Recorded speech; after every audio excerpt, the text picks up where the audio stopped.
डोकेदुखीला sir scientific भाषेत कसं define कराल? कारण की डोकेदुखी म्हणजे मेंदूचं दुखणं. तो दुखणं इज नॉट समथिंग वाईट. दुखणं हे तुमचे बॉडीचं डेंजर सिग्नल आहे. पेन हे बॉडीचं स्मोक डिटेक्टर सारखं आहे. ज्याला मायग्रेन नाही आहे आणि ज्याला मायग्रेन आहे. जसं तुम्ही म्हणाले मेंदूची ठेवण आहे. सगळ्या दोघांच्या मेंदूमध्ये मग काय फरक असतो? सो ज्यांना मायग्रेन आहे हां. त्यांचा मेंदू थोडा जास्त सेन्सिटिव्ह असतो. त्यांच्या मेंदूला सगळं रुटीन तसंच आवडतं. जर जास्त गरम झालं तरी डोकं दुखेल, थंड झालं तरी डोकं दुखेल, जेवण नाही केलं तरी दुखेल, जास्त खाल्लं तरी दुखेल, कमी झोपलं तरी दुखेल, काही जण जास्त झोपले तरी डोकं दुखतं. सो त्यांना सगळं एक लेवलला त्यांच्या ब्रेनला आवडतं. ब्लड प्रेशरचं एक सिम्प्टम्स ना डोकेदुखी आहे असं सांगतात. काय डोकेदुखी आणि ब्लड प्रेशर यांचा काय संबंध? तिथे पण मायग्रेनचा काय संबंध आहे? ॲक्च्युअल नुसतं ब्लड प्रेशरमुळे डोकं दुखणं खूप हाय बीपी झालं हं, तरच दुखतं. हं, पण जे नॉर्मल आपण जे बीपी बघतो 160-100 किंवा असं, हं. ते कारण नाहीये ह्याचं. ते म्हणजे मायग्रेनमुळे तात्पुरतं तुमचं बीपी वाढलं.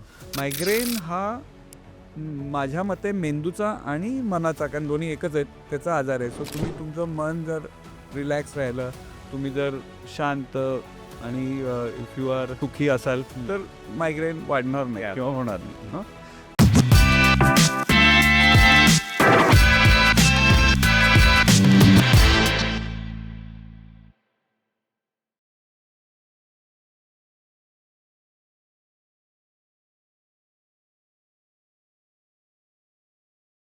नमस्कार, मी अमर अणे आणि तुमचं स्वागत आहे अनस्क्रिप्टेडमध्ये. मित्रांनो, डोकेदुखी ही एक अगदी सामान्य समस्या आहे.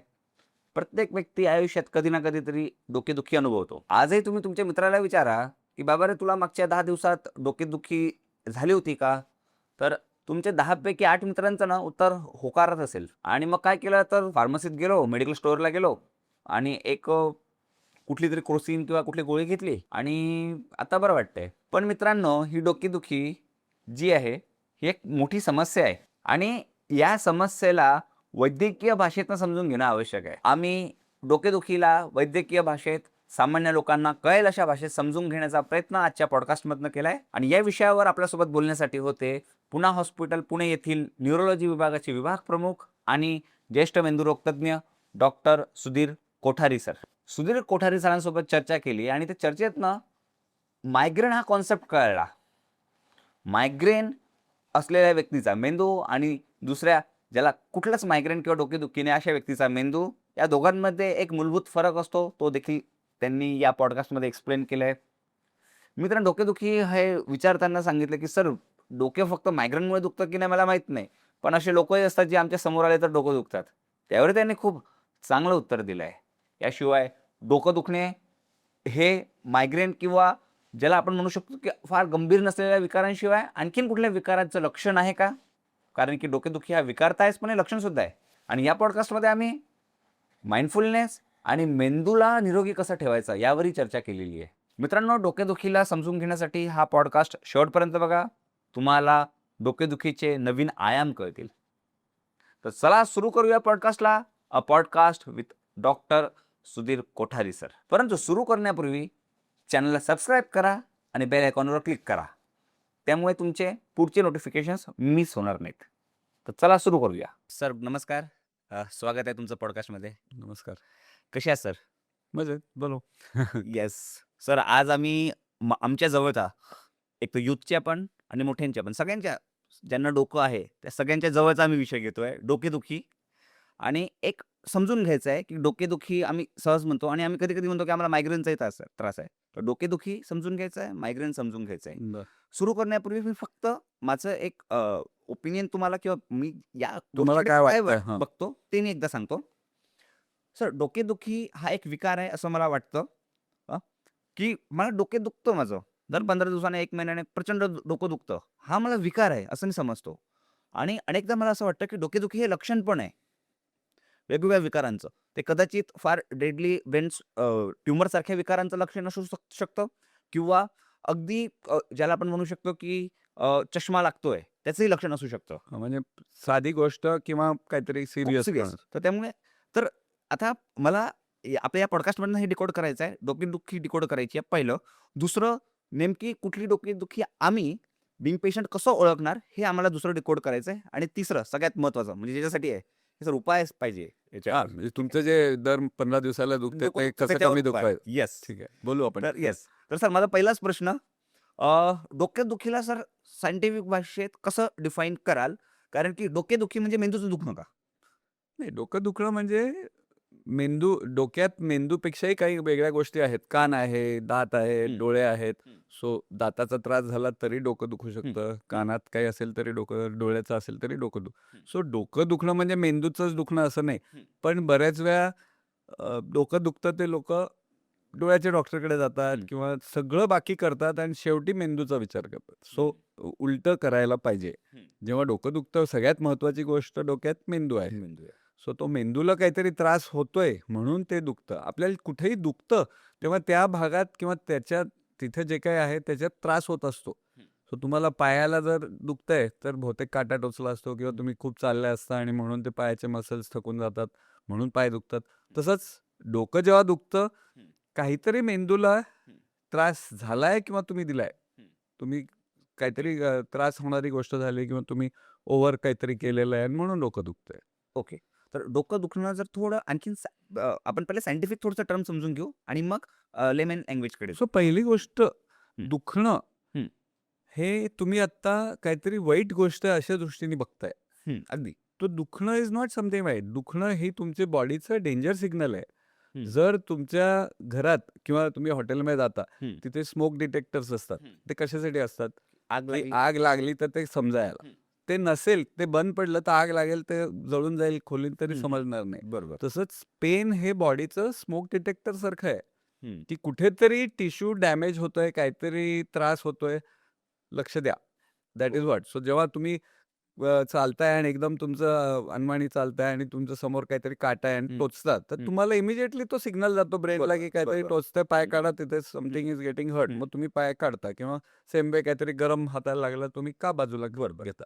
सो हे ऑटोमॅटिकली होत असतं. हं.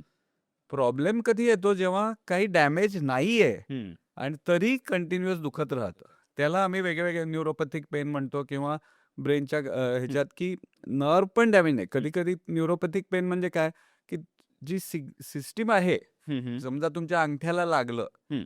तर ती नर्व्ह तो मेसेज पाठवते मेंदूला, हां. की तिथे काहीतरी डॅमेज होतंय, काहीतरी करा. बरोबर. समटाईम्स ह्या सिस्टीममध्ये डिफेक्ट होतो. म्हणजे काही डॅमेज नाहीये तरी तो फोन फिरवला जातो, की काहीतरी डॅमेज होतंय, काहीतरी डॅमेज होतंय. बरोबर. सो ते न्यूरोपॅथिक पेन ज्यांना डायबिटीज असतं किंवा हां. त्यांचे पाय का दुखतात? ते नर्व्ह डॅमेज झाले असतात. ओके. पायात काहीच प्रॉब्लेम नसतो. हां. काटा नाही, काय नाही, काय नाही. हां. पण ती नर्व्ह ब्रेनला सारखं सांगते, की इथं काहीतरी जळतंय, इथे काहीतरी भाजतंय, इथे काहीतरी बरोबर. दुखतंय. हं. सो हे न्यूरोपॅथिक पेन. सर मग आपण या डोकेदुखीला डिव्हाईड करू शकतो की किंवा ज्याला म्हणू शकतो की टाइप्स ऑफ सो डोके दुखण्याचे बरोबर बरेच कारण आहे. हां. एक सगळ्यात मोठं कारण आहे प्रायमरी हेडेक म्हणतो आम्ही त्याला. प्रायमरी हेडेक म्हणजे काय, की फक्त डोकं दुखतंय, दुसरं काही त्याला कारण नाहीये हं. अँड म्हणजे इन अ वे आम्हाला काही माहीत नाही. सगळ्या तपासणी नॉर्मल आहेत. एम-आर-आय नॉर्मल, हे नॉर्मल, हां. ते नॉर्मल, सगळं नॉर्मल. बरोबर. पण डोकं दुखतंय. हं. हं. ते काही खोटं नसतं. त्या व्यक्तीचं ॲक्चुअल डोकं दुखतं, जसं हं. तुमचं दुखतं. सो ते दुखतं. बरोबर. पण जर तुमचा आज एम-आर-आय केला, स्कॅन केला, हं. तपासणी केली, सगळं नॉर्मल येईल. हं. सो हे प्रायमरी हेडेक असतं. ओके. आणि काही वेळेला ब्रेनमध्ये ट्यूमर असते किंवा ब्रेनमध्ये इन्फेक्शन झालेलं असतं किंवा मेंदूत सूज येते, प्रेशर वाढतं, व्हॉटएव्हर वेगळं म्हणजे those are called secondary headache. Okay. तर पहिली गोष्ट आम्हाला ओळखायचं असतं की हे प्रायमरी हेडेक ग्रुप आहे का सेकंडरी हेडेक. बरोबर. आणि जनरली हं. आपण असं म्हणू की जर 5 वर्षाच्या वर तुम्हाला वारंवार असं मधून-मधून डोकं दुखत असेल, हं. तर ते युजुअली प्रायमरी हेडेक. प्रायमरी. कारण काही सेकंडरी असतं तर बाय नाव 5 वर्षात काहीतरी झालं असतं. बरोबर. बट तुम्हाला रिसेंट म्हणजे 4 दिवस झाले अचानक खूप हं. डोकं दुखायला लागलं, त्याला हं. तुम्ही मायग्रेन म्हणणं थोडं डेंजरस आहे. बरोबर. सर मग आपण प्रायमरी हेडेकला सगळ्यात पहिले डिकोड करूया. हो. प्रायमरी हेडेक याचे काय प्रकार आहेत पहिलं आणि जसं तुम्ही मायग्रेन म्हटलं, तर इन जनरल मग डोकेदुखीलाच मायग्रेन म्हणतात का? हा मग माझा दुसरा प्रश्न. नाही, सो मायग्रेन हे सगळ्यात कॉमन कारण आहे प्रायमरी हेडेकचं. ओके. सगळ्यात आणि मायग्रेन हे अतिशय कॉमन गोष्ट आहे. म्हणजे साधारण 15 ते 20% लेडीजमध्ये दुखतं, 10 ते 15 जेंट्समध्ये दुखतं. अच्छा. टक्के. ओके. हं. हां. आणि जर सौम्य आता कधीतरी ज्यांना डोकं दुखतं, साधं डोकं दुखतं म्हणतात, हां. एखादी म्हणजे पेन किलर गोळी खाल्ली बरं वाटतं किंवा बाम लावला झोपलं बरं वाटतं, हं. ते सुद्धा मायग्रेनच आहे, पण हं. तो इतका कमी लेवलचा आहे की ती व्यक्ती डॉक्टरकडे जात पण नाही, त्यांना गरज पण वाटत, कारण त्यांना लहानपणीपासून असं असतं. हं. ज्याला मायग्रेन असतं, हं. हा मायग्रेन आपण एक प्रकारचं तुमच्या मेंदूची ठेवण समजू, किंवा हं. मेंदू तुमचा तसा बनवला गेला आहे. ओके. तो तुम्हाला तुमचा ब्रेन थोडा सेन्सिटिव्ह असतो, हं. ज्याला मायग्रेन आहे त्याला. हं. काही जणांना किती पण त्रास झाला, हं. किती पण उशिरा जेव्हा झोप नाही झाली, दगदग झाली, डोळ्यावर लाईट आले, हं. काय पण झालं, त्यांचं डोकं दुखत नाही. त्यांना ओके. मायग्रेन हं. नसतं. हं. हे लकी, हं. आय डोंट नो त्यांना लकी म्हणायचं का, मी का लकी नाही म्हणायचं मी नंतर सांगेन. येस. पण ज्यांना मायग्रेन हां. असतं, त्यांना हे कुठलीही गोष्ट झाली की डोकं दुखतं. सर एक फक्त हे करतो. मेंदूची ठेवण तुम्ही म्हणालात. हे बरोबर. हं. याला पण डिकोड आपण करूया. हो, मेंदूची ठेवण म्हणजे ती तुम्हाला अनुवांशिक पद्धतीने तसाच मेंदू तुम्हाला मिळालेला असतो. हां. तुमच्या आई किंवा वडील कोणाला त्यांना सुद्धा ते मायग्रेन असतं. त्याला बरेच वेळा जेव्हा माझ्याकडे पेशंट येतात, आम्ही म्हणतो तुमच्या घरी कोणाला डोकं दुखतं का? नाही. मग कोणाला पित्ताचा त्रास आहे का? हो, हो, पित्ताचा हां. त्रास होतो. मग पित्त झालं की काय होतं त्यांना? नाही, थोडं डोकं दुखतं, उलटी होते, बरं वाटतं. सो काय होतं की लोकं पित्तामुळे जे डोकं दुखतं, हां. त्याला डोकं दुखणंच समजत नाही. हां. त्याला पित्तच समजतात तसं आणि म्हणतात. ते डोकं दुखतंय असं म्हणतच नाही, किंवा त्याचं सगळं लक्ष पोटाकडे जातं. हं. सो काय आहे की मायग्रेन हा सगळ्या शरीराचा आजार आहे. ओह! नुसतं मेंदूचा नाहीये. अच्छा. सो जेव्हा मायग्रेनचा अटॅक येतो, तुम्हाला पोट खराब होऊन जातं, हं. पोटात काही खावायची इच्छा होत नाही, हं. डचमळतं किंवा ॲसिडिटी होते आणि सगळं लक्ष तिकडेच जातं लोकांचं, की हे पोटाचा आजार आहे. हं. सो मायग्रेन ज्याला लोकं ॲसिडिटी म्हणतात, हं. ते ॲक्चुअली पोटाचा नाही आजार, तो सगळ्या शरीराचा असतो. Whole GIT system slows down, तुमची body wants to take rest, हं, हं, हं. एनर्जी लेव्हल कमी होते. सो हे migraine is a whole body system. Sir मग ज्याला मायग्रेन नाही आहे आणि ज्याला मायग्रेन आहे, जसं तुम्ही म्हणाले मेंदूची ठेवण आहे, तर त्या दोघांच्या मेंदूमध्ये मग काय फरक असतो? सो ज्यांना मायग्रेन आहे, हां. त्यांचा मेंदू थोडा जास्त सेन्सिटिव्ह असतो. त्यांच्या मेंदूला सगळं रुटीन तसंच आवडतं. जर जास्त गरम झालं तरी डोकं दुखेल, थंड झालं तरी डोकं दुखेल, जेवण नाही केलं तरी दुखेल, जास्त खाल्लं तरी दुखेल, हं. कमी झोपलं तरी दुखेल, काही जण जास्त झोपले तरी डोकं दुखतं. हं. सो त्यांना सगळं एक लेव्हलला त्यांच्या ब्रेनला आवडतं. हं. दुसरी गोष्ट, त्यांचा brain in a way they have shown studies की त्यांचं ब्रेन जास्त बाहेरचे आवाज किंवा बाहेरचे स्टिम्युलेशन फिल्टर नाही करू शकत. हां. सो फॉर एक्झाम्पल, आता तुम्ही कुठेतरी बसलाय आणि तिथे खूप जोरजोरात बेल वाजतेय काहीतरी सारखी कंटिन्युअस. तर नॉर्मल व्यक्तीला थोड्या वेळाने त्या बेलचा त्रास होणं बंद होऊन जातं. त्यांचा मेंदू ते फिल्टर आउट करतो. तो आवाज त्यांना येत नाही. येत नाही. हं. पण मायग्रेनच्या पेशंटला दर वेळा बेल वाजेल तो त्रास ब्रेनपर्यंत पोहोचत राहतो आणि त्यामुळे त्यांना त्याचा त्रास होतो. सो त्यांचं ब्रेन ॲक्चुअली वेगळा असतो. मायग्रेनियरचा ब्रेन आणि नॉर्मल व्यक्तीचा ब्रेनमध्ये फरक असतात. अच्छा. सर आता जसं मी मायग्रेनच्या ब्रेनच्या व्यक्तीकडे थोडं येईल. आता एखाद्याची जन्मापासून असतं बरोबर? हं. म्हणजे जन्माला आला म्हणजे आईच्या गर्भात मला वाटतं अ, अ, जेव्हा मेंदूची निर्मिती होते, मला वाटतं तेव्हापासूनच असतं. तेव्हापासूनच ते होतंय. हो. ठीक आहे? पण त्याची लक्षणं तेव्हा हां. नाही येत. अगदी. मी त्याच्याकडेच येत होतो, की आता मग सर तो आलाय, पण त्याला ना ते 16व्या वर्षी, 18व्या वर्षी कधीतरी ते नाही, नाही, एवढ्या उशिरा नाही, एवढं आधीच कळतं. आधी पण कळतं. हो. अच्छा. आता काही मुलं असतात, ते हां. 3 मंथ कोलिक म्हणतात. 3 महिने झाले की रोज संध्याकाळी रडतात ते मुलं. अच्छा.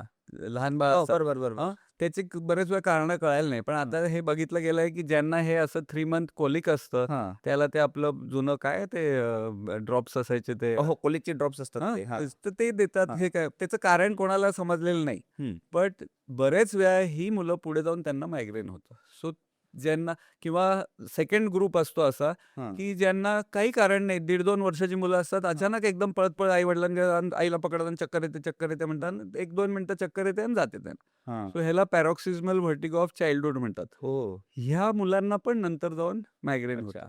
किंवा त्यांच्या आई-वडिलांना मायग्रेन असतं. अच्छा. सो हे मायग्रेन ज्याला आहे, हां. त्याचं ब्रेन सुरुवातीलाच दिसायला लागतं. हो. मग नंतर जसे शाळेत जायला लागतात, हं. मग त्यांना डोकं दुखणं किंवा चक्कर हे प्रकार हळूहळू नंतर सो मायग्रेननी डोकं दुखणं नंतर यायला लागतं. हां. साधारण 7वी 8वी नंतर पूर्वलक्षणं जी असतात ती ती असे साधी असतात, अच्छा, हां. चक्कर किंवा पोट दुखणं किंवा वेग असायचं, ओव्हर सेन्सिटिव्ह असतात. हो. मी हा पॉडकास्ट माझ्या मुलाला दाखवणार नाही. नाहीतर तो सांगेल, "बाबा, हे डोकं दुखतंय हे बघा तुम्हाला सरांनी सांगितलंय. हे असंच दुखतंय माझं डोकं." हो, असं म्हणायचा. शिकेल. सो बरोबर. म्हणजे आता मायग्रेनचं मी असं समजतं की हां. तुमचा मेंदू थोडा सेन्सिटिव्ह आहे. हं. सो हं. असे जसं हर्डल जंप असतात, हां.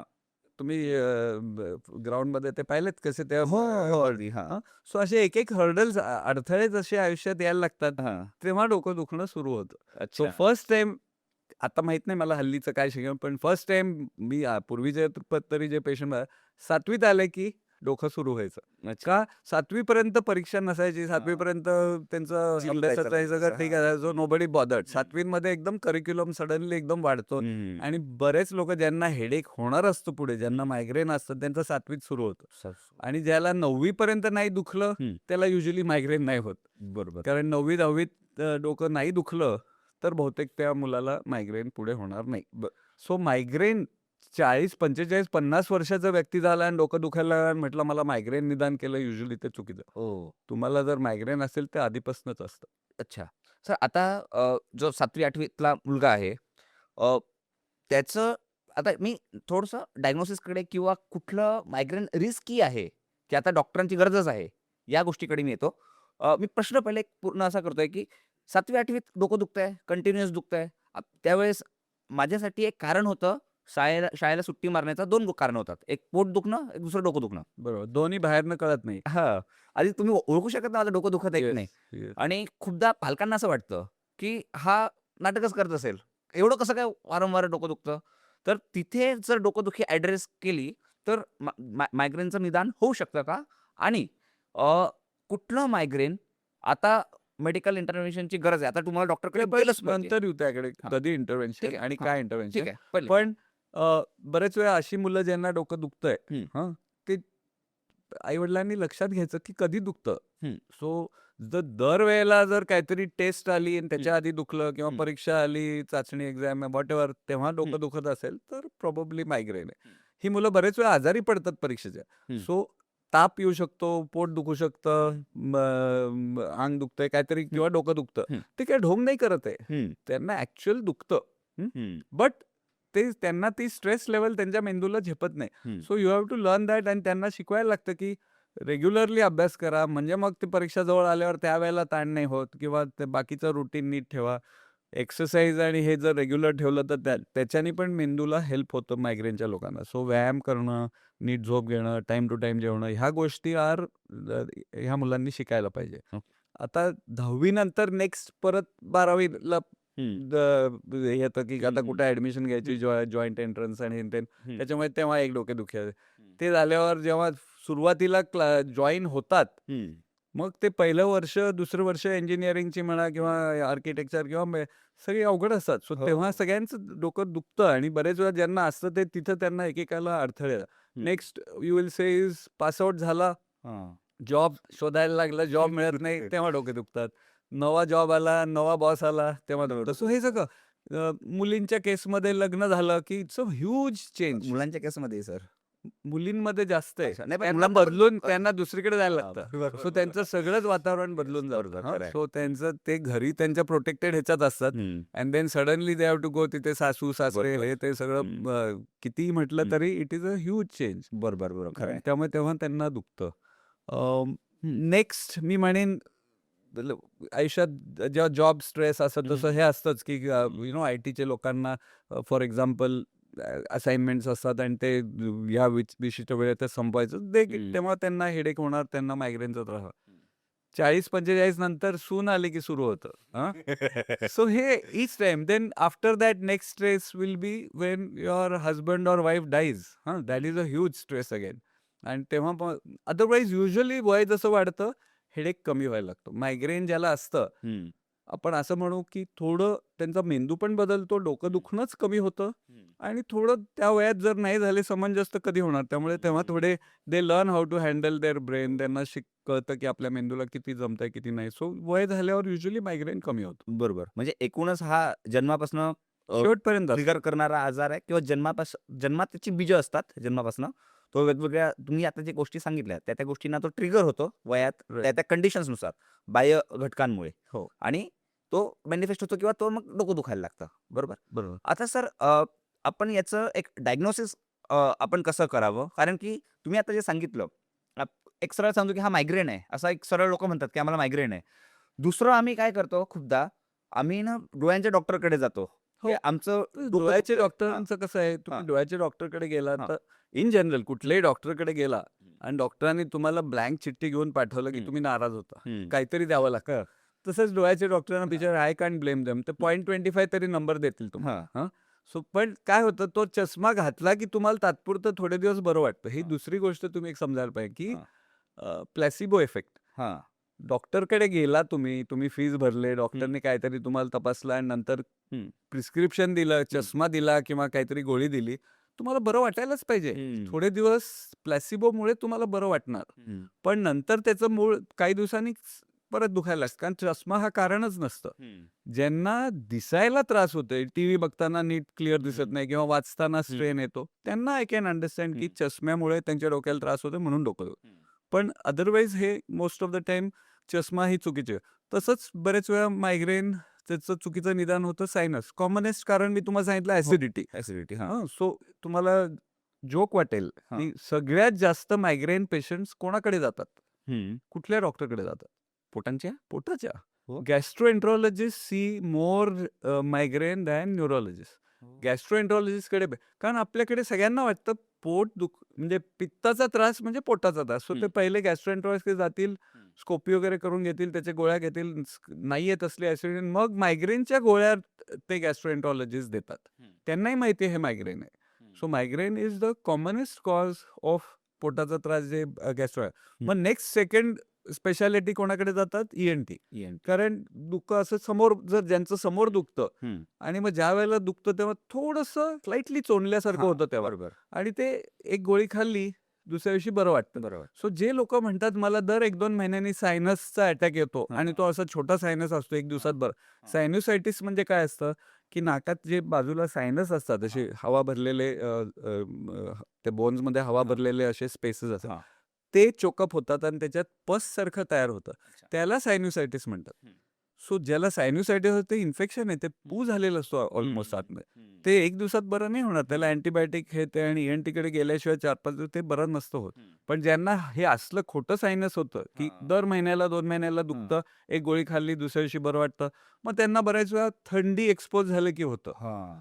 सो आपला मेंदू शिकतो हळू-हळू, की तुम्ही जर तुमच्या डोक्याला थंडीनी डोकं एकदा दुखलं, की तुम्ही म्हणा मला ते हं. थंडी एक्सपोज झाली होतं. हं. पुढच्या वेळेला तो माणूस जेव्हा एसी खाली बसतो, तो आमच्याकडे काय-काय पेशंट येतात, की मी 10 मिनिटं एसी खाली बसलं, की डोकं दुखतं. हे का होतं? एसीनी काही होत नाही, पण हं. तो एसी खाली बसल्या-बसल्या तो टाईम बघायला लागतो. अरे 2 मिनिटं झाले अजून नाही डोकं दुखत, 5 मिनिटं आणि मग बरोबर थोड्या वेळाने दुखायला लागतं. हो. So same way foods.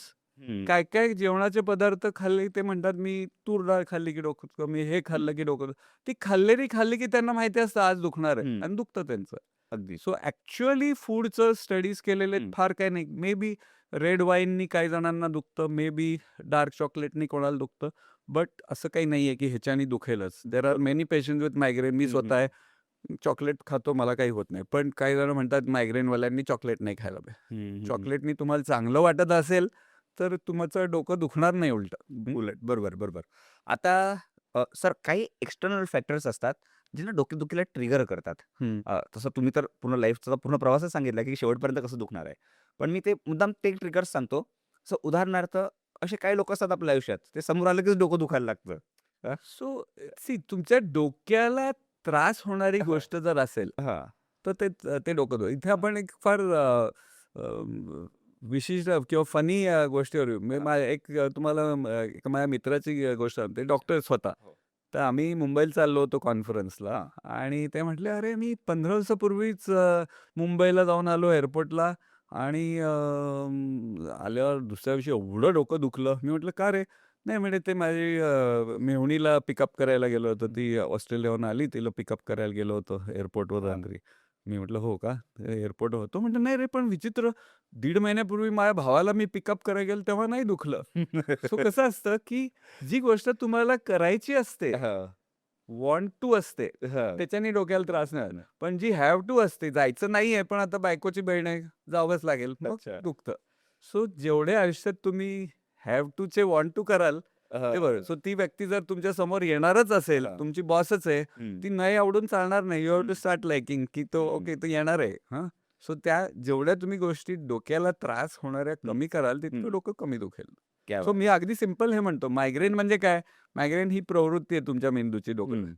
डोक्याला त्रास होणारी गोष्ट झाली हम्म. की तुमचं डोकं दुखणार. आणि तुमच्या डोक्याला कशाने त्रास होणार? तुमचा मेंदू वेगळा आहे, दुसऱ्याचा वेगळा आहे. कोणाला हम्म. थंडीने होईल, कोणाला उन्हाने होईल, कोणाला लाईटनी होईल. पण तुमच्या डोक्याला ज्या गोष्टींनी त्रास होतात त्या कमी करायचं. क्या बात आहे. हा, कारण की खूपदा असंच होतं, हे ज्या गोष्टी आपल्या कंट्रोलमध्ये नाही आहेत, त्या गोष्टी आपल्या आयुष्यात आल्या की मग खरंच डोकं दुखायला लागतं. सो ज्या कंट्रोलमध्ये हां. नाहीये खरंच, हां. त्याचा त्रास करून घेण्यात काय पॉइंट आहे? बरोबर. You can do anything. So तुम्ही तुमच्या डोक्याची चावी तुमच्या बॉसकडे देऊन ठेवली की तो बॉस आला की तुमचं डोकं दुखणार, सासू आलं की डोकं दुखणार, ह्याला काहीच अर्थ नाही. So you have to regain control की हे येणार आहे, हे आले तरी मला त्रास होणार नाही आणि मी करून घेणार नाही. हे तुम्ही शिकायला पाहिजे. सर, एकदा ना असं चर्चा सुरू होती आणि त्यात सांगितलं की ब्रेनला रिसेटची आवश्यकता असते.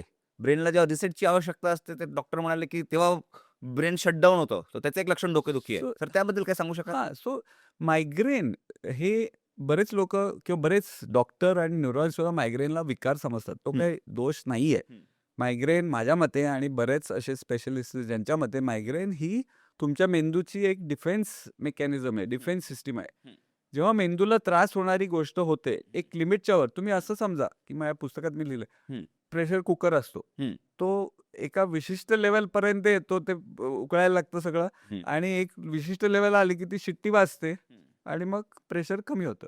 सो मायग्रेन हे एक प्रकारचं शिट्टी वाजणं समजा. हं. सो ते प्रेशर रिलीव्ह करायची पद्धत आहे. आणि दे हॅव शोन त्यांनी प्रयोग केलेत की अटॅक येण्याच्या आधी मायग्रेनचा मेंदू जो असतो हं. तो ओव्हर सेन्सिटिव्ह होऊन गेलेला असतो आणि त्या काय काय पद्धतीने आम्ही चेक करतो. सो ब्रेन खूप असा बॉईलवर आल्यासारखा असतो आणि अटॅक येऊन गेल्यावर परत तो थोडा नॉर्मलाइज होतो. सो ती मायग्रेन हा तुमचा मेंदू तुम्हाला म्हणतोय जागरण नका करू, टाइम टू टाइम जेवा, पण तुम्ही ऐकत नाही. हं. सो डोक्याला त्रास होतो. शेवटी काय करणार मेंदू?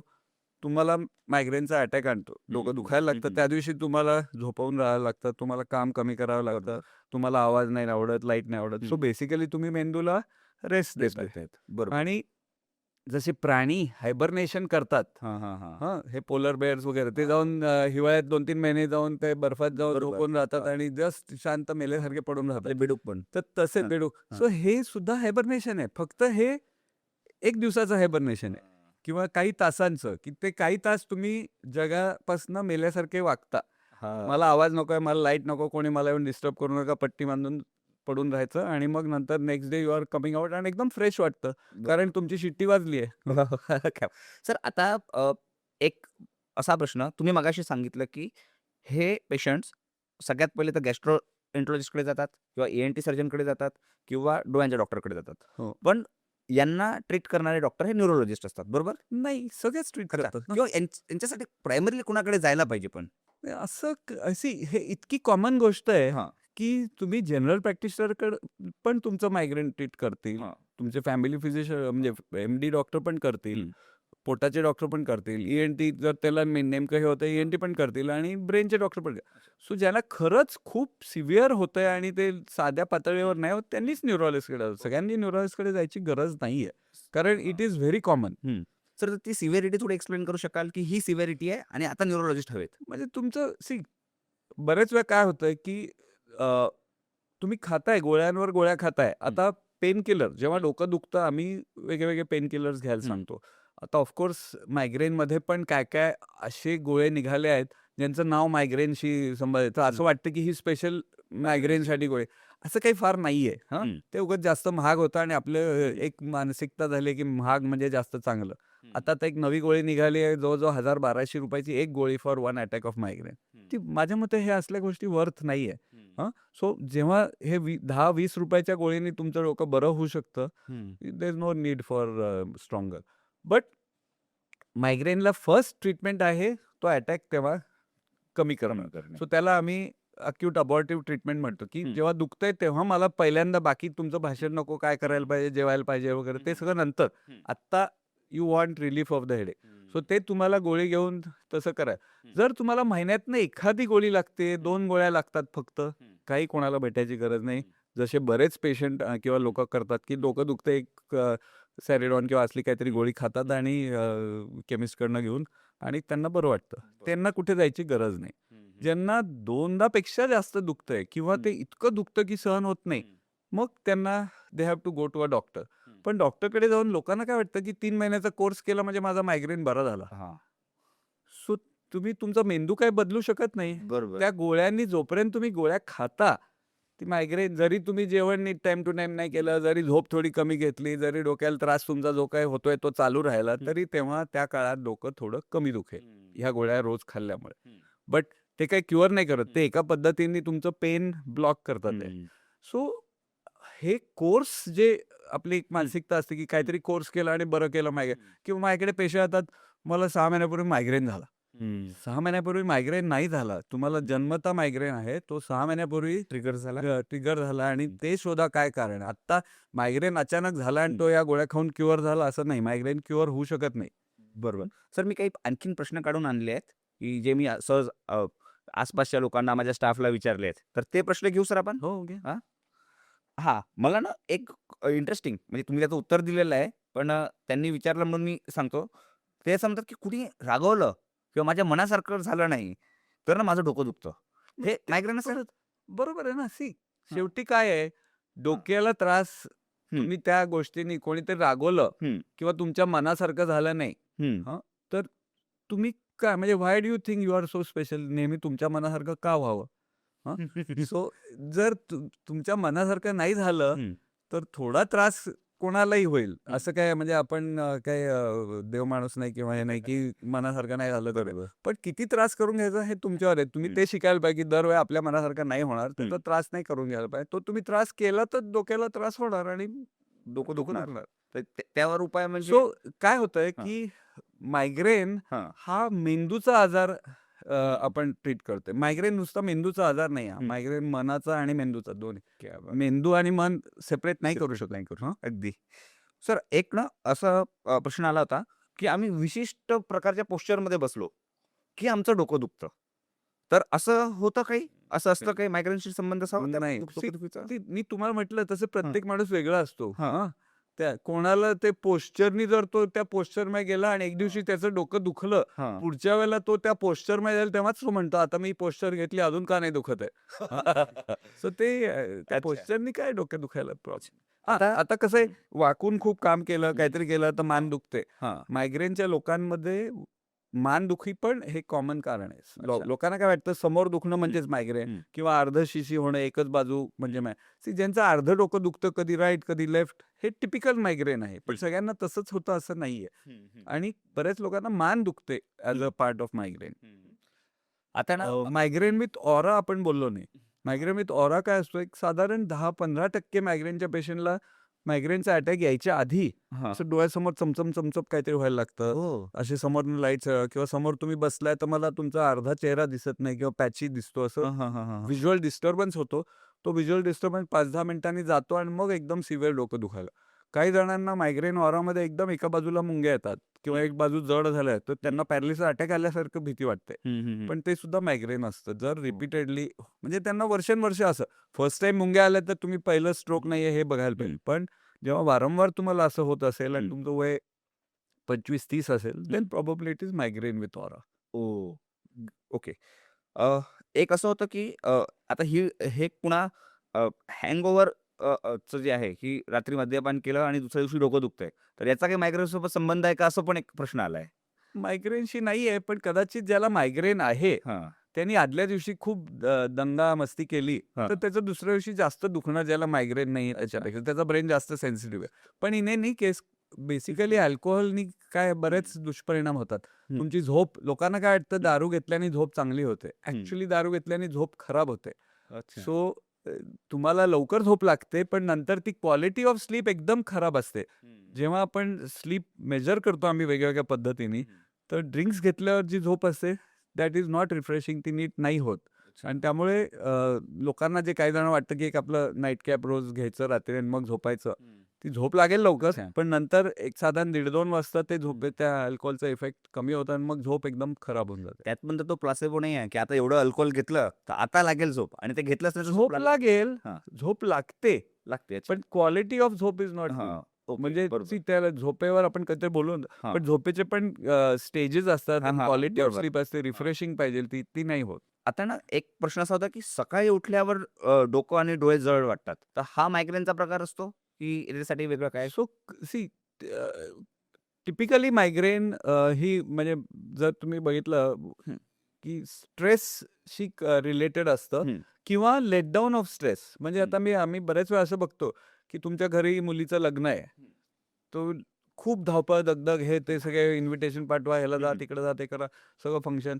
फंक्शन झालं रे झालं, हं, मग मायग्रेन होतं. सो तुमचा मेंदू एका पद्धतीने हं, हं, तुम्हाला कसं तरी शेवटची एनर्जी बेसिकली दुसरं वे मायग्रेनकडे बघण्याचा माझा असा आहे, की हं, तुमच्या ब्रेनवर एनर्जी डिमांड किती आहे हं, आणि तुमच्या मेंदूवर तुमची कॅपॅसिटी किती आहे किंवा हं. रिझर्व्ह लेव्हल ऑफ एनर्जी किती आहे. बरोबर. सो जर तुमची रिझर्व्ह एनर्जी कमी असेल आणि हं, डिमांड खूप असेल, हं, तर मायग्रेनचा अटॅक येतो. सो रिझर्व्ह एनर्जी कशी वाढवायची? झोप रेग्युलर हं, पाहिजे, जेवण टाईम टू टाईम पाहिजे, रेग्युलर एक्सरसाइज पाहिजे, मे बी मेडिटेशन किंवा ताण कसं कमी हं. ह्या गोष्टींनी तुमची ब्रेन एनर्जी लेव्हल्स वाढतात. ओके. आणि स्ट्रेसवाल्या ज्या गोष्टी आहेत, की जे आपल्याला माहिती आहे काय हं, हं, चुकीचं करतायत, त्याच्यानी ब्रेनवर डिमांड. तर समजा आता काहीतरी ही मुलीचं लग्न आलंय, काहीतरी आलंय. हं, सो कसं तरी करून ते पार पाडायचंय. हं. तर ब्रेन अगदी शेवटचं ते भांडं खरडून-खरडून जी एनर्जी आहे ती वापरतं. ते पार पाडतं आणि मग डोके. तुम्हाला अटॅक येऊ देतो. हं, मग हं. तुम्ही 2-3 दिवस पुढचे जोपर्यंत ब्रेन एनर्जी लेव्हल वाढत नाही, त्या माणसाचं डोकं दुखतं, तो काही काम करू शकत नाही. पण तो ही इज रिकव्हरिंग. सर एक मी पॅटर्न ऑब्झर्व्ह केलाय. तर ते मायग्रेनवरचं एक पॉझिटिव्ह औषध म्हणजे असू शकतं का हे मला सांगा? जेव्हा डोकं दुखतं आणि ना कधी-कधी ना ते डोकेदुखी जवळच्या व्यक्तीसोबत ना एक्सप्रेस केल्याने, त्याच्यासोबत बोलल्याने डोकंदुखी कमी होते किंवा लहान मुलं किंवा डॉग्स यांच्यासोबत म्हणजे माझ्याकडे डॉग होता आणि डोकं दुखायचं. तो जवळ आला आणि त्यासोबत 2, 4, 5 मिनिटं खेळलो की डोकं दुखणं कमी व्हायचं. तर हे अफेक्शन वगैरे हे एक औषध आहे का डोकेदुखी यावर किंवा हे मायग्रेनवर? प्रिव्हेंटिव्ह म्हणेन मी. अच्छा. जेव्हा ॲक्चुअल तुमचं डोकं दुखतंय, हं, तेव्हा तुम्हाला जेव्हा रिअल मायग्रेनचा आहे. सो हं, माईल डोकं दुखणं असेल ते तुम्हाला पेटवर खेळलं किंवा हं, हं, कोणासोबत गप्पा मारल्यावर बरं वाटेल. हं, पण जेव्हा खरंच सिव्हिअर अटॅक असतो मायग्रेन, त्यावेळेला तुम्हाला काही कोणाशी बोलायचं वाटणार नाही. तुम्हाला हं, तुमच्या मेंदूला तेव्हा आराम पाहिजे असतो. हं, पण प्रिव्हेंट करायला सो बेसिकली तुम्ही तुमच्या मेंदूला नरिशिंग गोष्ट करताय, हं, की मित्राशी बोलणं हं, किंवा काहीतरी प्रेमाने कोणाशी बोलणं हं. किंवा कुत्र्याबरोबर हे करणं. त्याच्याने तुमच्या ब्रेनची एनर्जी वाढते. सो नंतर अटॅक प्रिव्हेंट होईल. सर अटॅक प्रिव्हेन्शनचे काही आणखीन ट्रिक्स सांगू शकाल का? कारण की जसं तुम्ही सांगितलं, की पहिलेच जर हायबरनेशनमध्ये मी गेलो, हं. सगळंच डिस्क्राईब हो, केलं. हो. बरोबर आहे तर ना. मायग्रेनचा सो अटॅक टाळता येईल? हो, टाळता येईल ना. सो जर तुम्ही ते समजा प्रेशर कुकर आहे, हं. दर 10 मिनिटाला थोडी-थोडी त्यातलं स्टीम काढत राहिला, तर ते वाजणारच नाही हां, शिट्टी. बरोबर. तसच तुम्ही जर रेग्युलर बेसिस तुम्ही समजा मेडिटेशन केलं, हं, प्राणायाम केलं किंवा तुम्ही रेग्युलरली झोप नीट घेतली, जेवण टाईम टू टाईम केलं, योगा, एक्सरसाइज ह्या सगळ्या गोष्टींनी मायग्रेन मी स्वतः जेव्हा प्रॅक्टिस चालू केली डोकं दुखाय, हं, तेव्हा मग मी बॅडमिंटन चालू केलं. मग कमी झालं. मग परत काही दिवसांनी डोकं दुखायला दुसरं काहीतरी चालू. हं, सो काहीतरी तुम्ही चांगली ॲक्टिव्हिटी जी ब्रेनला आवडते अशी हं. काहीतरी करायची असते. हो, ग्रेट. त्याच्याने ते प्रिव्हेंट होईल. मी रॅपिड फायर किंवा वन वर्ड आन्सर किंवा असे काढलेले आहेत. तर एक प्रश्न असा होता, की कॉफी मायग्रेन वाढवते की कमी करते? कारण की कॉफीची खूप सवय आहे आम्हाला. जे समजा कसं आहे, हां, कॉफी हे स्टिम्युलंट आहे. हां. हां. सो तुम्हाला जस्ट थोडंसं दुखत असेल हं, किंवा दुखणार असेल, हं, तर तुम्ही तात्पुरतं तुमची एनर्जी लेव्हल वाढवण्यासाठी ते वापरू शकता. हं, पण तुम्ही सारखं तेच वापरत राहिलं, तर you are again draining the energy levels आणि हं. अटॅक आणायचं हे आणतं. सो कॉफी घेतल्यानंतर काही वेळाने नंतर तुमचं जेव्हा कॉफीचा इफेक्ट खाली जाईल, तेव्हा डोकं दुखू शकतं. हो. की बरेच लोकांना ते चहाची तल्लफ म्हणतात. नाही हां, घेतलं की डोकं दुखतं. हां. हं, कारण ती बरोबर. त्यांच्या ब्रेनला ती सवय असते त्यावेळेला चहा पोचायला पाहिजे. नाही गेला की हं. त्यांचं डोकं दुखतं. त्यानंतर उपाशी राहिल्याने मायग्रेन ट्रिगर का होतो? किंवा होतो खरंच? हो, होतो. हं, हं, सो बिकॉज शेवटी brain requires lot of energy. हं, ती जर तुमची उपाशी राहायला खूप वेळ, हं, तर ग्लुकोज लेव्हल आणि हे सगळं खाली जातं. ब्रेनला एनर्जी हं. कमी होते आणि सो त्याच्याने परत डोकं दुखू शकतं. सर कुठले आणखीन घरगुती उपाय तुम्ही सुचवू शकाल का? बिंग डॉक्टर की हे तुम्ही घरी करा, ही चेकलिस्ट आहे. मायग्रेन तुम्ही अव्हॉइड करू शकाल असं? सो ही चेकलिस्ट म्हणजे प्रत्येकाची वेगळी होईल. वेगळीच. हं. तुम्हाला काय आवडतं तुम्हाला माहिती आहे काय गोष्टींनी. कोणाला म्युझिक ऐकल्याने रिलॅक्स होईल. हं, सो कोणाला जाऊन बाहेर जाऊन एक वॉक हं. करून आला त्याच्याने रिलॅक्स होईल, कोणाला सो तुमच्या ब्रेनला रेग्युलरली काहीतरी रिलॅक्सिंग आणि नरिशिंग ॲक्टिव्हिटी करायला पाहिजे. हं. सो हॉबी असू शकेल, ते काहीतरी गेम असू शकेल, it can be going and मित्रांबरोबर जाऊन पत्ते खेळा, काही असे.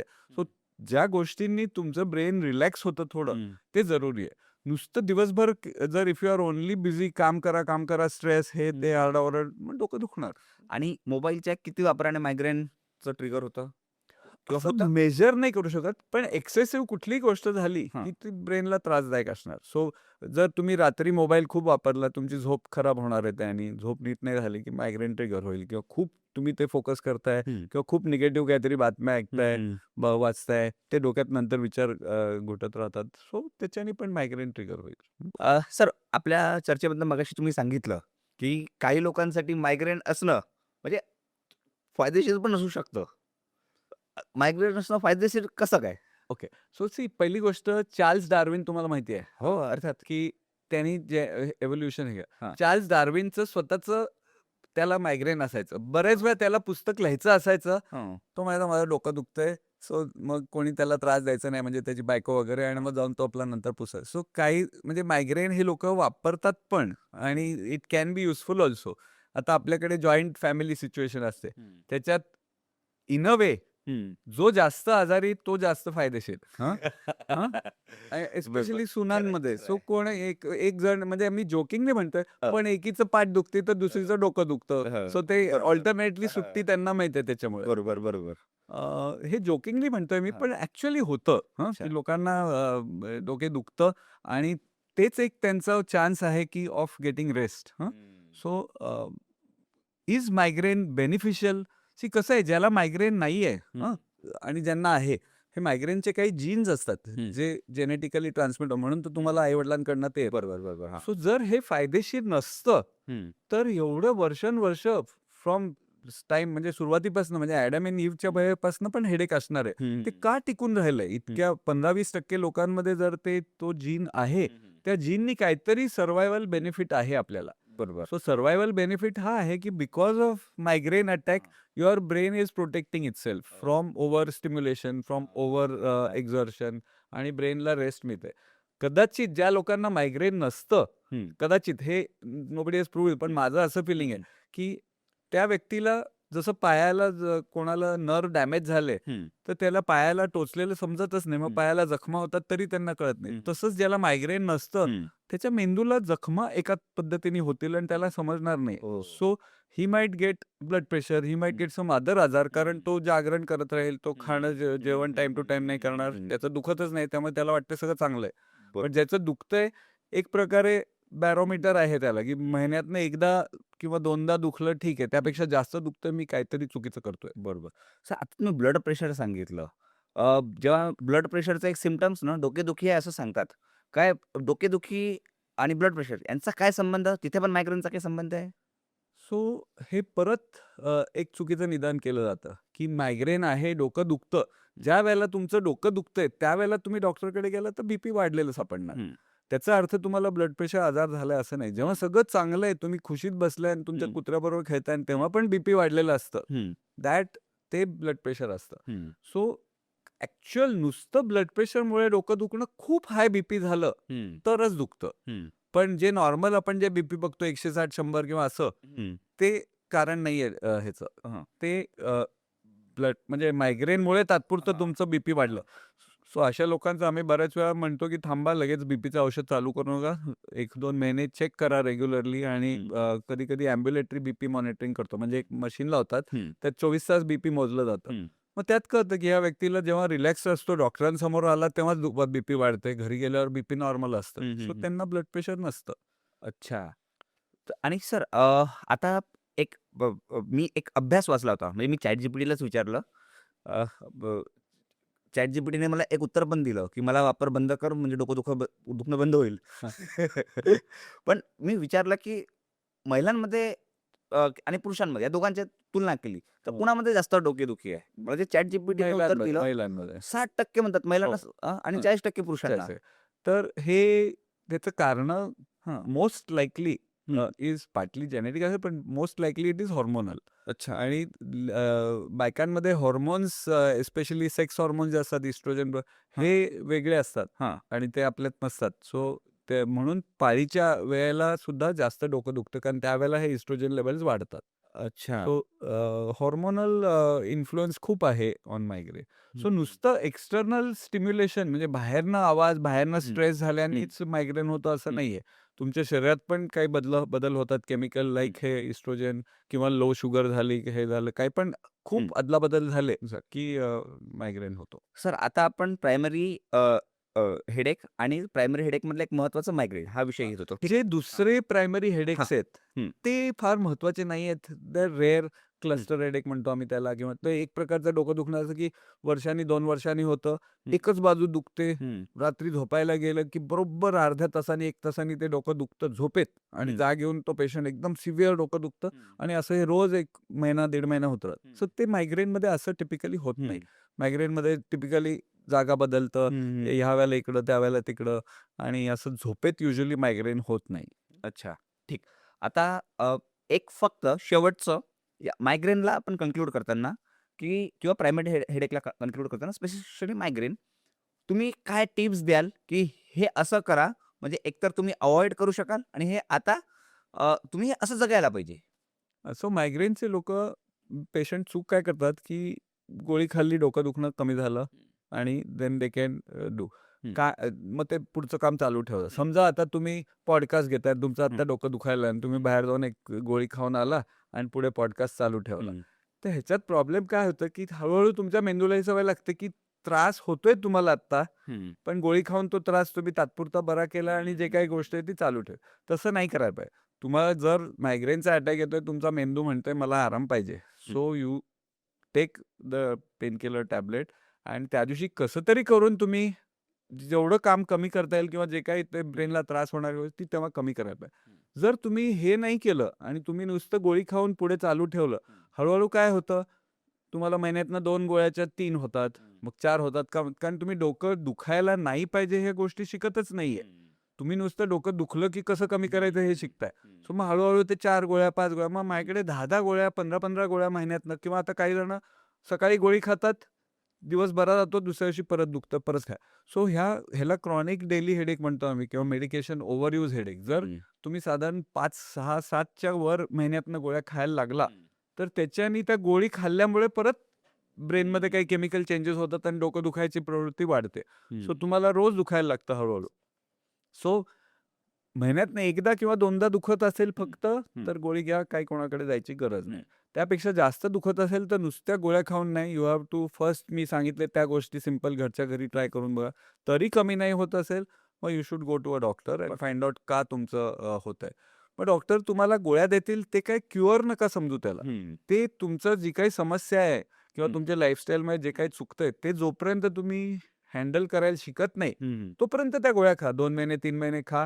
तुमचं बॉस बदलतोय का बघा, किंवा तुमचा जॉब बदला, म्हणजे जे काय असेल ते प्रॉब्लेम सॉल्व्ह करा. लोन घेतलं असेल ते कसं फेडायचंय ते डोक्याला त्रास होणारी गोष्ट कशी तरी कमी करा, किंवा मग तुम्ही शिका how to handle that situation, आणि मग त्या गोळ्या बंद करता येते. अदरवाईज गोळ्या खाल्ल्या, 2-3 महिन्यांनी बंद केलं की परत आहे तसंच आहे. तुमचं ब्रेन जर शिकला नाही, तर परत दुखणार. सर, आता एक आम्ही मायग्रेनबद्दल जाणून घेतलं. मजा आली मायग्रेन हा कॉन्सेप्ट ऐकताना. म्हणजे हे असे पण ॲस्पेक्ट्स मायग्रेनचे असतात. मला वाटतं की हे व्ह्युअरसाठी फार नवीन आहे हे सगळं जे आता तुम्ही सांगतायत. आता आपला जो पहिला प्रायमरी हेडेक कॉन्सेप्ट झाला, तर सेकंडरी हेडेककडे आपण येऊ. सेकंडरी हेडेक नेमकं काय आहे पहिलं? आणि पण एकदा बिफोर दॅट मला तेच हां. परत सांगायचंय, की मायग्रेनला ह्याला एक आजार नका समजू, की त्याचे गोळ्या घ्यायचे 3-4 महिने, 6 महिने डॉक्टर सांगतील तोपर्यंत, आणि दुसरं काही तुमच्या लाईफमध्ये बदल नाही करायचा, असं नाहीये. हां. हे टेम्पररी तुमचं सिच्युएशन इम्प्रूव्ह करण्यासाठी तुम्हाला ही एक प्रकारचं, आपण जसं कोणाला पाय फ्रॅक्चर झाला तर थोडे दिवस कुबड देतो चालायला, बरोबर. हां. तसं ह्या गोळ्या समजा. It is not something that is going to cure your migraine. You have to learn how to walk. You have to learn how to treat your brain with respect. तुम्हाला ते शिकायला पाहिजे, मेंदूला काय आवडतं, कितपर्यंत आवडतं, काय लेवलला, हे तुम्ही शिकला की पुढे गोळ्या लागणार नाही. हे तुम्हाला बऱ्याच वेळा कसं आहे, तुम्ही डॉक्टर काय 3 महिने गोळ्या दुखतंय अजून नको घ्या परत येणं. लोकांना समजून सांगणं, हं. त्यांचं लाईफस्टाईल बदला, ह्याच्यात इट इज नॉट म्हणजे फार इंटरेस्टिंग गोष्ट नाही आणि लोकांनाही वाटतं काय ह्याच्यात वेळ घालवणं, मग मला भाषण देताय की जेवायचं. सगळ्यांना माहिती आहे टाईम टू टाईम जेवायला पाहिजे, व्यायाम करायला पाहिजे, पण ॲक्च्युअल कोणी करत नाही. सो ते नुसत्या गोळ्या पुढे प्रिस्क्रिप्शन चालू ठेवण्यापेक्षा यू हॅव टू बरोबर. अंडरस्टँड की आपण का गोळी खातोय. बरोबर. Perfect sir. म्हणजे मायग्रेन तर विषय आणि आता एस्पेशली नाव आता जास्त महाग औषधं निघायला लागलेत आणि ट्रीटमेंट्स निघायला लागलेत. सो काय इंजेक्शन असे, ते इंजेक्शन घ्या 10-15 हजाराचं, मग तुमचं डोकं दुखणार. मायग्रेनचं. हां, सो डोकं दुखणार, मग कमी होऊन जातं बरंच. पण हे काय होतंय, की तुमच्या मेंदूला त्रास होतोय. मग मेंदूला त्रास झाल्यावर मेंदू काय करतं, डोकं दुखवतं आणि तुम्ही तो त्रास समजताय, तुम्ही रेस्ट घेत आहात. जर तुम्ही दुखूच दिलं नाही, हे काहीतरी इंजेक्शन किंवा असं घेऊन, तर तुमच्या ब्रेनला दुसरा काहीतरी त्रास होईल, शरीराला दुसरा काहीतरी त्रास होईल. आणि आता हे असं पण आढळून आलं, की काही जणांना जे हे असे औषध. इंजेक्शन घेतात आहे, त्यांच्यात हार्ट अटॅकचं रिस्क वाढतंय किंवा हे वाढते. So you have to be careful. नुसतं औषधावर अवलंबून राहू नका. परफेक्ट. आता सर सेकंडरी हेडेक बद्दल थोडं समजून घ्यायचं आहे, हो. की मायग्रेनचं तर कळलं. आता नेमके असे कुठले सिम्प्टम्स आहेत, की ज्याच्यामुळे सेकंडरी हेडेक जसं ब्रेन ट्यूमर असेल किंवा आणखीन ब्रेनमध्ये आणखीन दुसरं कुठलं इंजुरी झाली असेल, त्याच्यामुळे होणारं हेडेक? सो जर तुम्हाला ताप आलाय आणि डोकं दुखतंय किंवा तुम्हाला डोकं दुखण्याबरोबर काहीतरी दुसरे न्यूरोलॉजिकल सिम्प्टम होत आहे, डबल दिसतंय, तोत्र बोलणं येतंय, एक हाताला पायाला मुंग्या आल्या किंवा एक पाय जड होतोय किंवा रिसेंट म्हणजे ज्यांना वर्षानुवर्षे डोकं दुखतंय ठीक आहे, पण ज्याचं 2 महिनेच झाले सारखं डोकं दुखायला लागलंय आणि ते डोकं दुखणं वाढतच चाललंय. आधी आठवड्यातनं एकदा होतं, मग आता महिना झाला, आठवड्यातनं 2दा दुखायला लागलं. गेले 15 दिवस जवळ-जवळ रोज दुखतंय. हे असं वाढत जाणारं डोकं दुखणं, you have to be careful. It might be some brain tumour or some secondary cause. So जर तुम्हाला डबल दिसतंय, जर तोत्र बोलणं येतंय, ताप येतोय, काहीतरी दुसरे न्यूरोलॉजिकल लक्षणं येतात आहे. सडन हेडेक आम्ही ज्याला म्हणतो, थंडर क्लॅप, म्हणजे तुम्ही बसलाय काहीतरी आता फॉर एक्झाम्पल आणि खाडकन कोणीतरी मागून बॅट डोक्यात मारली, तर ते कसं दुखेल? तशा टाईपचं जर सडन थंडर क्लॅप म्हणजे वीज कडाडल्यासारखी जर कशी एकदम खाडकन वीज हे होते, तसं जर डोकं दुखलं, त्याला आम्ही थंडर क्लॅप हेडेक म्हणतो. हे सगळे डेंजरस हेडेक्स असतात. कारण ते that can mean brain haemorrhage होतंय किंवा काहीतरी शीर चोकअप झाली आहे हो. किंवा बस झाली आहे. आणि अशा वेळेस आय गेस इमर्जन्सी असते आणि तेव्हा तुम्ही डॉक्टरांपर्यंत इमिडिएटली लगेच पोहोचणं आवश्यक हो, आहे. हो, हो. अगदी. सर आता एक फक्त व्हेरी क्विक, हे कुठले विकार आहेत ज्यातनं डायग्नोज करू शकू सेकंडरी हेडेकमध्ये काय असतात? ते एक फक्त सो सेकंडरी हेडेक म्हणजे खूप आहेत ना, कारण मग तो महत्वाची जर जर तुम्हाला नेहमी एकच बाजू हा डोळ्याच्या भोवती दुखतोय आणि तो डोळा विशिष्ट एकाच वेळेला दुखतोय, लाल हां, होतोय, हां. ते काचबिंदू असू शकतं. अच्छा, हां. कधी-कधी कान जर ठणकून आणि एकाच बाजूला दुखतंय, कानात पस किंवा इन्फेक्शन असू शकतं. ब्रेनचे बरेच आजार आहे. ताप आणि डोकं दुखणं असेल तर मेनिंजायटिस म्हणतो आम्ही किंवा ब्रेन ॲब्सेस, आतमध्ये पस किंवा इन्फेक्शन झालं असू शकतो मेंदूत. तुम्ही पडला, डोकं आपटलं आणि नंतर हळू डोकं दुखणं वाढत चाललं असेल, तर मेंदूत रक्तस्राव झाला असू शकतो, जे हळूहळू साचतंय. आणि जे थंडर क्लॅप म्हटलं, ते सगळे डेंजरसच असतात. ते तर इमिजिएटली डेंजरस अच्छा, आहे. ते म्हणजे कशामुळे होऊ शकतं? ते ब्रेनमध्ये कधी-कधी त्याला बबल येतो आणि ती बस्ट होते. ती अच्छा. थोडीशी बस्ट झाली, की एकदम ते डोकं दुखतं. हां. आणि त्यावेळेला जर तुम्ही जाऊन इमिजिएटली ते ट्रीटमेंट नाही केलं आणि ते कुठे फुगा आलाय तो बंद नाही केला, तर तो मोठा बस्ट होऊ शकतो आणि कोमामध्ये जाऊ शकतो. So thunder clap headache dangerous आहे. Okay, got it. तर किंवा डोकं दुखलं आणि त्याच्याबरोबर फिट पण आली, हं. काही पण वेगळं एक्स्ट्रा झालं. म्हणजे जे आता जे तुम्ही मायग्रेन संदर्भात सांगितले, त्याच्या व्यतिरिक्त जे अनयुज्युअल वाटतंय, की हे मायग्रेन सारखं नाहीये. नाहीये. ते सगळं डेंजरस आहे आणि आपण कन्सिडर करू शकतो. येस. किंवा लेट ऑनसेट. हं. म्हणजे पूर्वी कधीच ज्याला डोकं दुखायचं नाही हां. आणि त्याला अचानक अचानक आता डोकं दुखायला दुखायला, त्याला मायग्रेन नाही म्हणायचं. जरी ते मायग्रेन सारखं दिसत असेल, की डोकं दुखतंय, मळमळ होते, उलटी होते आणि बरं वाटतं. म्हणजे सगळं वयाच्या बाकी 50शी पर्यंत डोकं दुखलं नाही आणि 50 नंतर अचानक डोकं दुखणं मी सुरू तर झालंय. मी तर 45 पण म्हणेन. 45 पण. हो. ओके. परफेक्ट. सर आता आपण प्रायमरी हेडेक समजलं, सेकंडरी हेडेक समजलं. या दोघांमधले नेमके सिम्प्टम्स जाणून घेतले आणि इन डेप्थ मायग्रेन हा कॉन्सेप्ट समजला. आपण शेवटच्या टप्प्यात आहे.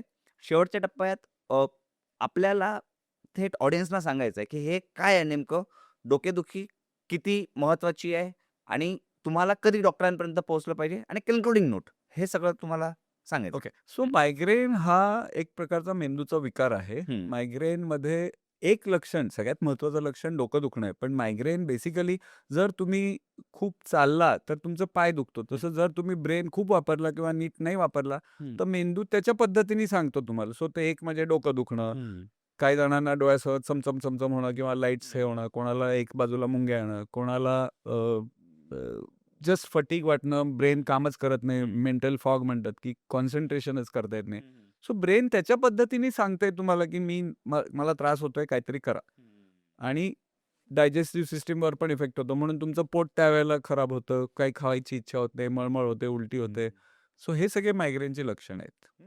मायग्रेन हा माझ्या मते मेंदूचा आणि मनाचा, कारण दोन्ही एकच आहेत, त्याचा आजार आहे. सो तुम्ही तुमचं मन जर रिलॅक्स राहिलं, तुम्ही जर शांत आणि इफ यू आर सुखी असाल, तर मायग्रेन वाढणार नाही किंवा होणार नाही. हं? तर मला एक कळलं. शांत, समाधानी, सुखी हे मी पेशंट सांगतो. क्या बात आहे. मी माझ्या पक्षात सांगेल, की मस्त बिंदास 24 तास राहा. बिंदास मी जरा हे म्हणेन, त्या बिंदासमध्ये थोडं मस्त डेंजरस राहा. येऊ शकतं. मस्त येस. Great, great. सर खूप मजा आली मायग्रेन आणि डोकेदुखी हा विषय पूर्ण समजून घेताना. Thank you very much sir या पॉडकास्टमध्ये आले. Thank you. आणि हा पॉडकास्ट नक्की ज्यांना ज्यांना डोकं आहे त्या सगळ्यांच्या कामाचं आणि ते सगळे बघतील.